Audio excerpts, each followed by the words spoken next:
नमस्कार। नेपाल लाइभ समाचारमा स्वागत छ। सबैभन्दा पहिले प्रमुख समाचार शीर्षकहरू।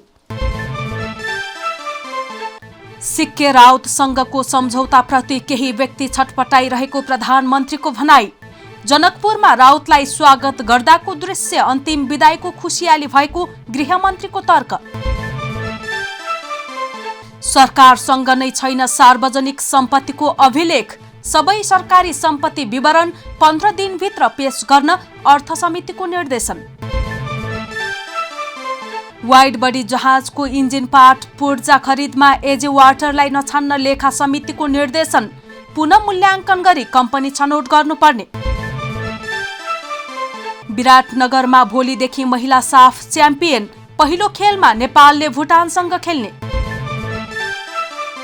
र बोइङ 737 म्याक्स 8बाट हुने सबै उडान तत्काल रद्द गर्न चीनको निर्देशन। पछिल्लो 5 महिनामा 2 विमान दुर्घटना। प्रधानमन्त्री केपी शर्मा ओलीले सिक्के राउतसँग सरकारले गरेको सम्झौताप्रति केही व्यक्ति पानी बिनाको माछा जस्तै भएको टिप्पणी गरेका छन्। राष्ट्रिय सुरक्षा परिषदको 18औं वार्षिकोत्सव कार्यक्रममा बोल्दै प्रधानमन्त्रीले यस्तो बताएका हुन्। प्रधानमन्त्री ओलीले देशको समग्र सुरक्षा अवस्था र यसका चुनौतीका विषयमा सरकारले गम्भीर भएर विश्लेषण गरिरहेको बताए। देशमा शान्ति सुरक्षा कायम गर्न सरकारले कुनै कसुर बाँकी नराख्ने समेत उनले उल्लेख गरे। यस्तै गृहमन्त्री रामबहादुर थापा बादलले राष्ट्रिय स्वार्थ विपरीत संविधानमा व्यवस्था नै नभएको जनमत संग्रह सरकारले गर्न नसक्ने स्पष्ट पारेका छन्।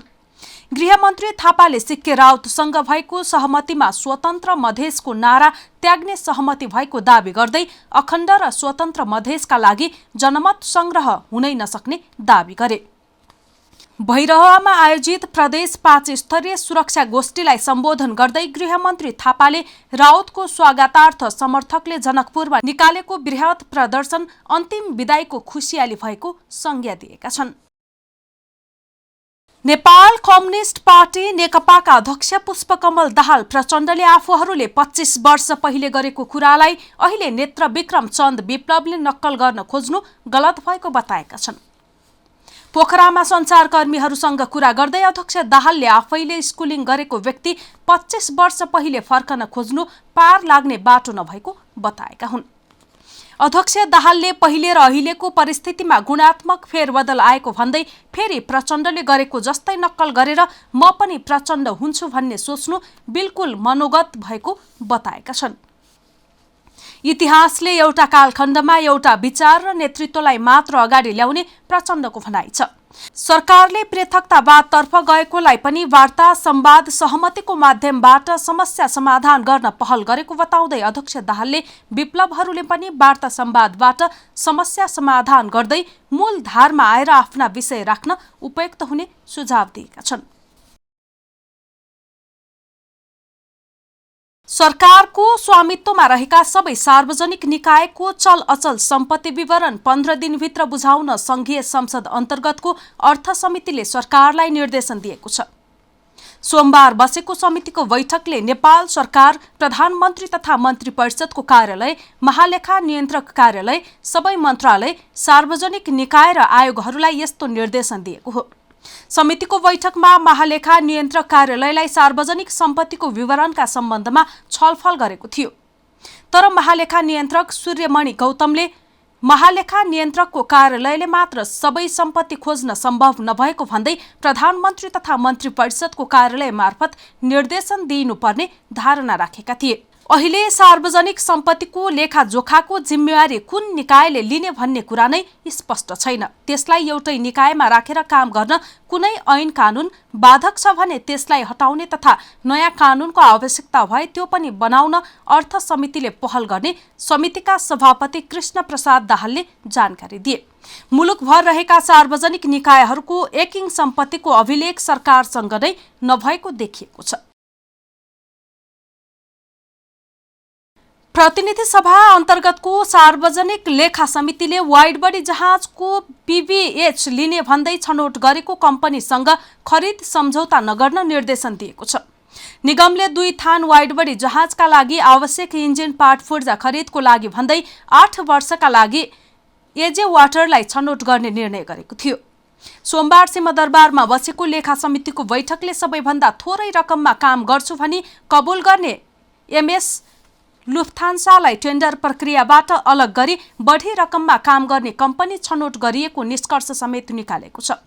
समितिले टेन्डर प्रक्रियामा सहभागी कम्पनीहरूको काम गर्ने प्रस्तावलाई पुनः मूल्याङ्कन गरी कम्पनी छनौट गर्न निर्देशन दिएको छ। समितिले निगम सञ्चालक सदस्यहरूसँगको छलफलबाट यस्तो निर्देशन दिएको हो। सांसदहरूले कम रकममा काम गर्छु भनी कबुल गर्नेलाई अवार्ड नगरी अर्को कम्पनीलाई अवार्ड गर्दा 153 करोड रुपैयाँ राज्यलाई घाटा भएको समेत बताएका थिए। सार्वजनिक सवारी साधनमा रहेको सिन्डिकेट अन्त्यका लागि सरकारले आवश्यक तयारी नपुगेको भन्दै फेरि समय थपको तयारी गरेको छ। तेस्रो पटक समय थप्दै भौतिक पूर्वाधार तथा यातायात मन्त्रालय र यातायात व्यवस्था विभागले सार्वजनिक सवारी सञ्चालनमा सिन्डिकेट गर्दै आएका विभिन्न नामका यातायात समितिलाई फेरि केही महिना वैधानिकता प्रदान गर्ने तयारी गरेको हो। पहिलो पटक असार मसान्तसम्मको समय सीमा दिएकोमा थप 5 महिनाको समय थप गरिएको थियो। 5 महिनाको समय बितेपछि भौतिक पूर्वाधार तथा यातायात मन्त्री रघुवीर महासेठको निर्देशनमा विभागले मङ्सिर मसान्तमा फेरि 3 महिना समय थपेको थियो।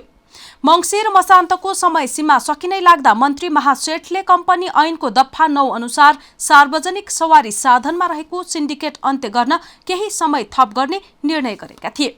अहिले ऐनको दफा संशोधन भए पनि प्रमाणीकरण नभएको भन्दै पुनः केही महिनाको समय थप गर्ने तयारी भएको मन्त्रालय स्रोतले जनाएको छ।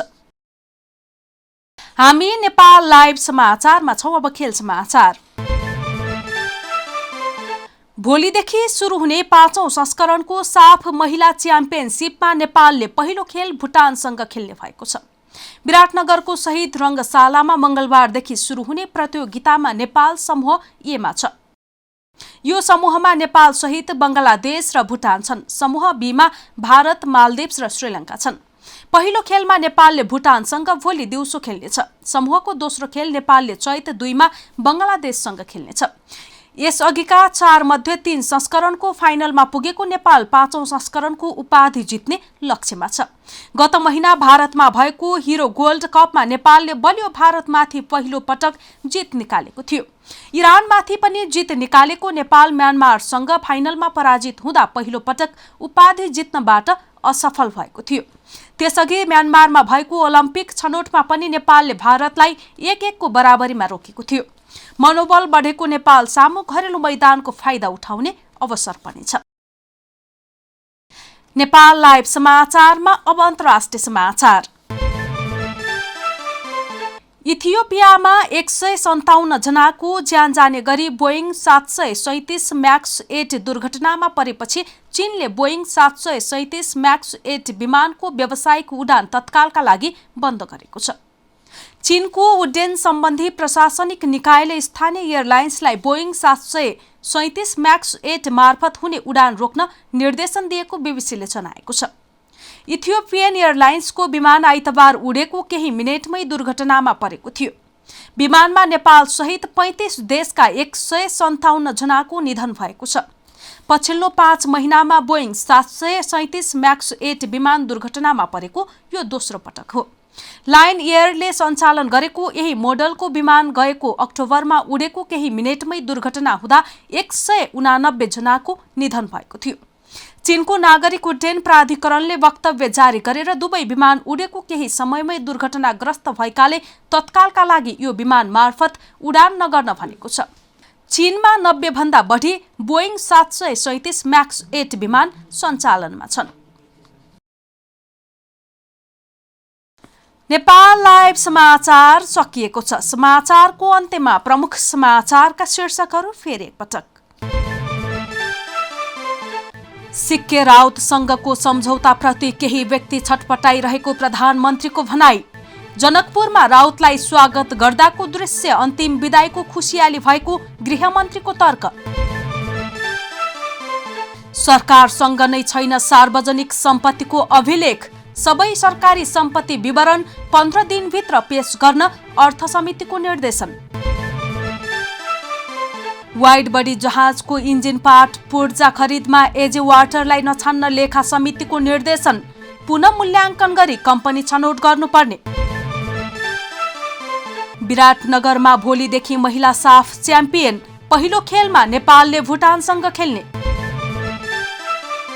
र बोइङ 737 म्याक्स 8बाट हुने सबै उडान तत्काल रद्द गर्न चीनको निर्देशन। पछिल्लो 5 महिनामा 2 विमान दुर्घटना। नेपाल लाइभ समाचार आज यति नै। हाम्रा सबै कार्यक्रम युट्युब, फेसबुक, ट्विटर र हाम्रो वेबसाइट nepallive.com मा पढ्न र हेर्न सक्नुहुनेछ। नमस्कार।